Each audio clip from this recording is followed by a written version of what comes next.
गौतम बुद्ध ने क्यों कहा हर पुरुष की 4 पत्नियां और हर स्त्री के 4 पति होनी चाहिए? जानें इसका अर्थ। बौद्ध धर्म के प्रवर्तक गौतम बुद्ध को बौद्ध धर्म के अनुयायी के रूप में जाना जाता है।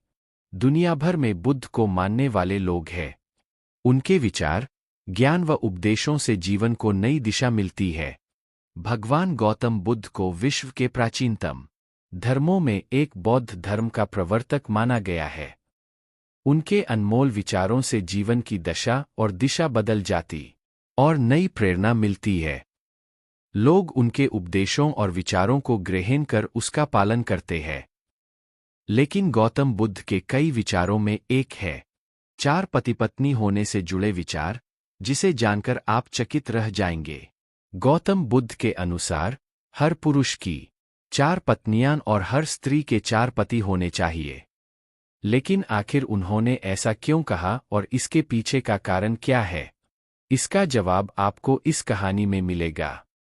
गौतम बुद्ध द्वारा सुनाई कहानी। एक व्यक्ति की 4 पत्नियां थीं। उस दौर में पुरुषों को एक से अधिक पत्नियां रखने का अधिकार प्राप्त था। व्यक्ति का जीवन अपनी पत्नियों के साथ अच्छा चल रहा था। लेकिन कुछ समय बाद व्यक्ति शारीरिक परेशानियों से घिर गया और काफी बीमार पड़ गया। बीमारी इतनी जटिल थी कि ठीक होने के बजाय दिन-ब-दिन स्थिति खराब होती जा रही थी। अपनी हालत देख व्यक्ति को यह समझ आ गया था कि उसकी मृत्यु का समय नजदीक है। इसे लेकर वह उदास रहने लगा। पहली पत्नी का जवाब। एक दिन उसने पहली पत्नी से कहा, प्रिय, मेरी मृत्यु नजदीक है। मैं जल्द ही अपने शरीर का त्याग कर संसार से मुक्त हो जाऊंगा। लेकिन मैं अकेले नहीं जाना चाहता हूं। मैंने हमेशा तुमसे प्रेम किया और आज भी करता हूं। क्या तुम मेरे मृत्यु के बाद मेरे साथ चलोगी? यह सुनते ही पत्नी खामोश हो गई और अंत में उसने हिम्मत जुटाते हुए पति से कहा, स्वामी, मैं जानती हूं कि आप मुझसे बहुत प्रेम करते हैं और मैं भी आपसे उतना ही प्रेम करती हूं।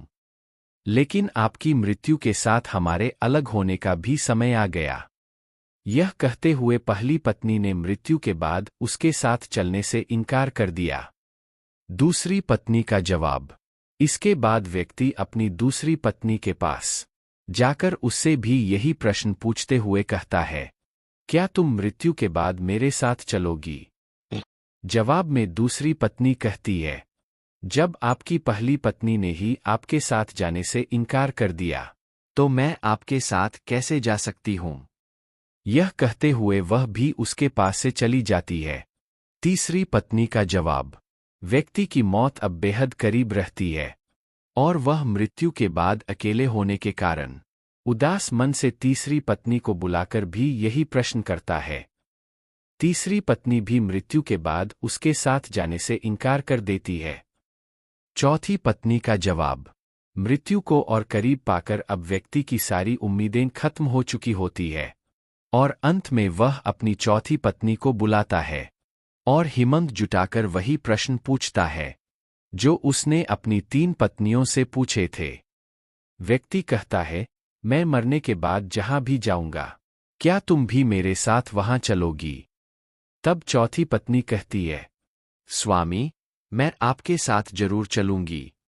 आप जहां भी जाएंगे मैं भी आपके साथ चलूंगी और आपका साथ दूंगी, क्योंकि मैं खुद भी आपसे दूर नहीं रह सकती।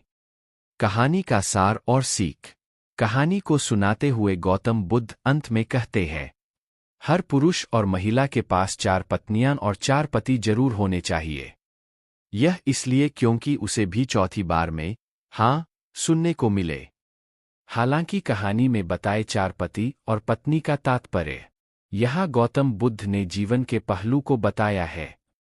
गौतम बुद्ध के अनुसार इस कहानी में पहली पत्नी हमारा शरीर है, जो मृत्यु के बाद हमारे साथ नहीं जा सकती।